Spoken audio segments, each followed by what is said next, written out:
Where are we going? We're going to see the whale sharks!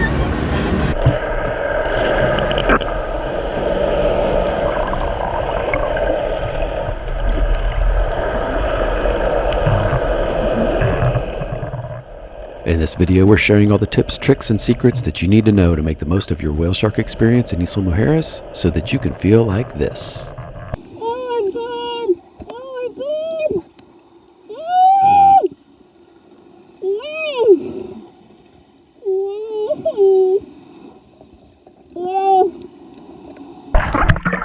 Yes! That was so amazing. Oh, that was beautiful. Finally! Oh my god, that was beautiful. You can book the whale shark trip through dive shops or tour operators on Cozumel, Cancun, or Isla Mujeres. However, from the research we've done, they all leave from the same place, Isla Mujeres. The whale sharks are found to the east of Isla, so that's the closest starting point.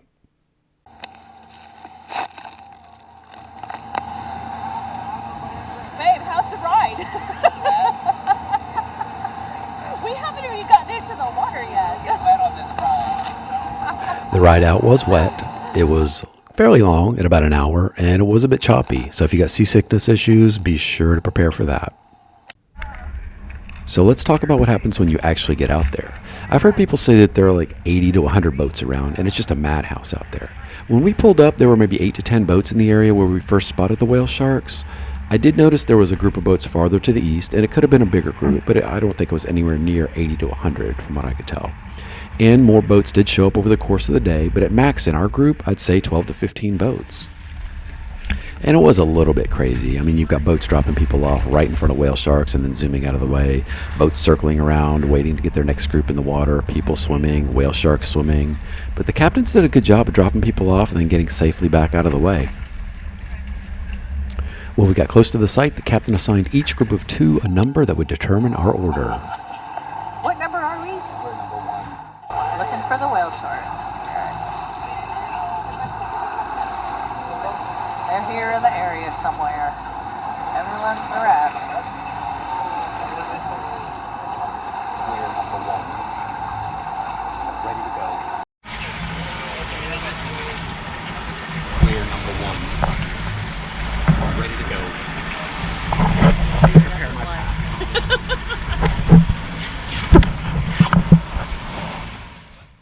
We were super excited to be number 1, first ones in, but it also didn't give us the opportunity to see and hear other people's experiences. But we're here to play, so we geared up and we're ready to go. This is the complete, unedited version of our first snorkel from the time that we get ready on the side of the boat until the whale shark swims out of sight. The video and audio aren't always great, but we wanted to give you an idea of what the entire experience is like. So here we go. So we start off by sitting towards the back of the boat, one leg over, one leg in. We're facing backwards, fins on, mask on, camera ready to go, and we're just waiting for the captain to get in position.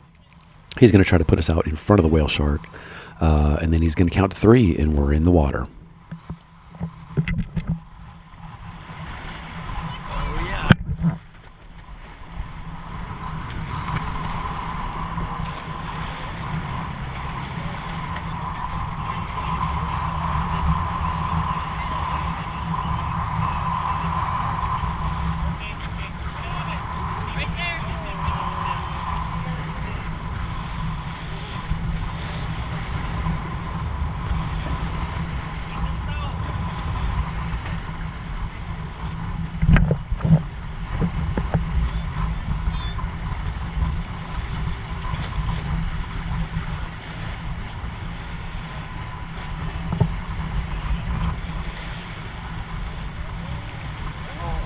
Oh, that's awesome. Look.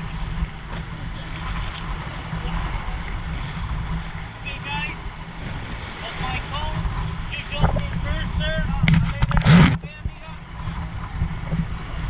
lay there.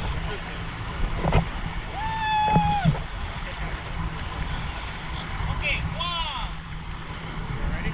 We going? Yeah, as soon as he says go. 2. 3. Go, go, go, go, go.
So let's talk about what just happened. The first thing you'll notice is that I hit the water and pop back up. One of the first things you learn as a scuba diver is when you enter the water, hold your mask to your face so you don't lose it.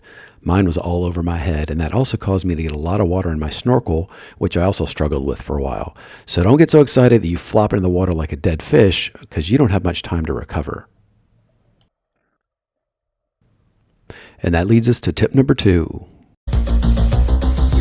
Life moves pretty fast. And so do whale sharks. You don't have much time to get acclimated. So as soon as you hit the water, you need to start swimming towards or alongside the shark so that you can keep up as long as possible.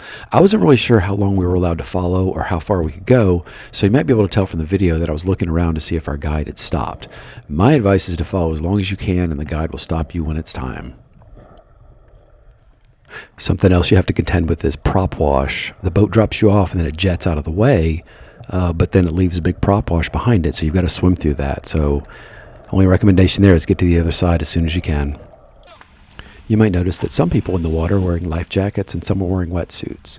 We learned beforehand that if you have at least a 3mm wetsuit, most tour operators will let you dive in that instead of the life jacket. And if you've ever tried to swim in a life jacket, it's not fun, especially when trying to chase something like, a fast-moving whale shark. So if you don't own a wetsuit, rent one for the trip. They aren't that much, and you'll probably be much happier with the experience. I don't know that all tour operators will allow that, so be sure to check with your tour operator or dive shop, but it seemed fairly common. There are a few reasons that I'd recommend spending the night on Isla Mujeres the night before your trip if you can.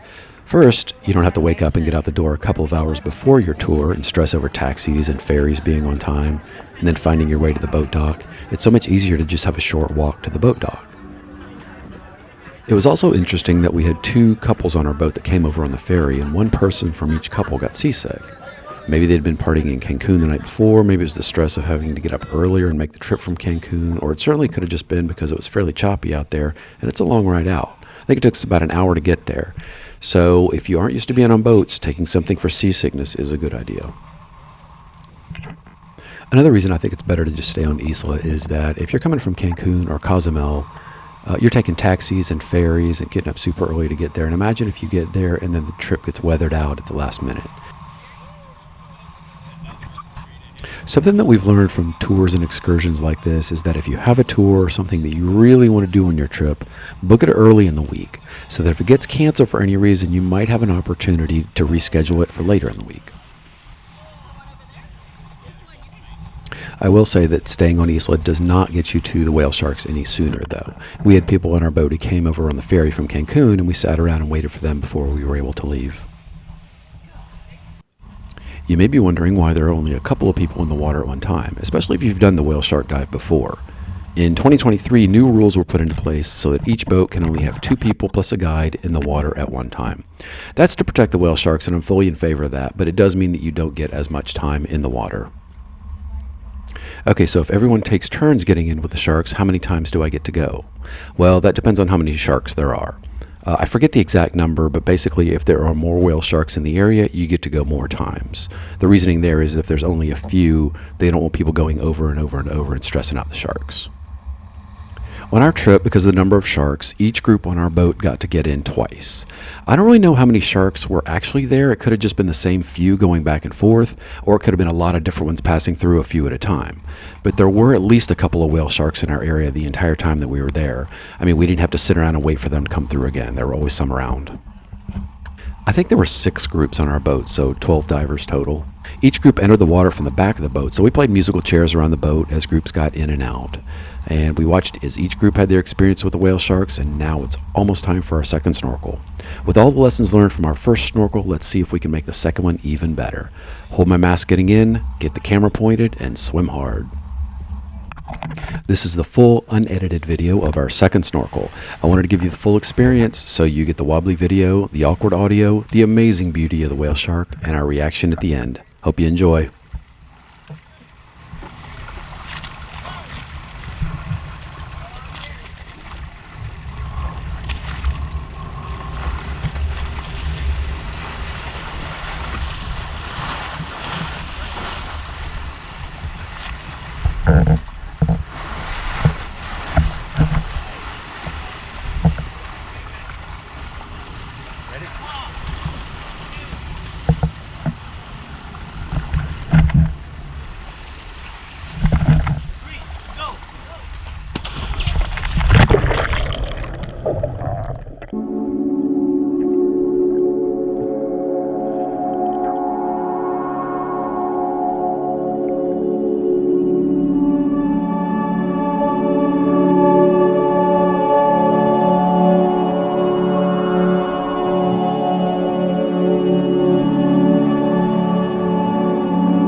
Yes! That was so amazing. Holy crap, that was beautiful. Finally! Oh my god, that was beautiful. That was so perfect. And he was just swimming real slow too. Oh.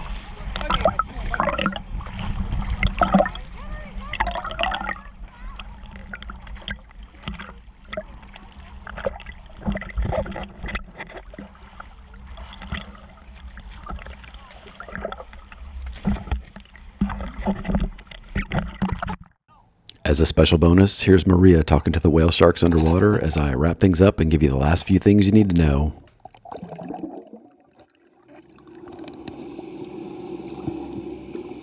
Oh, gorgeous up there. You're beautiful. You are beautiful. Oh, great.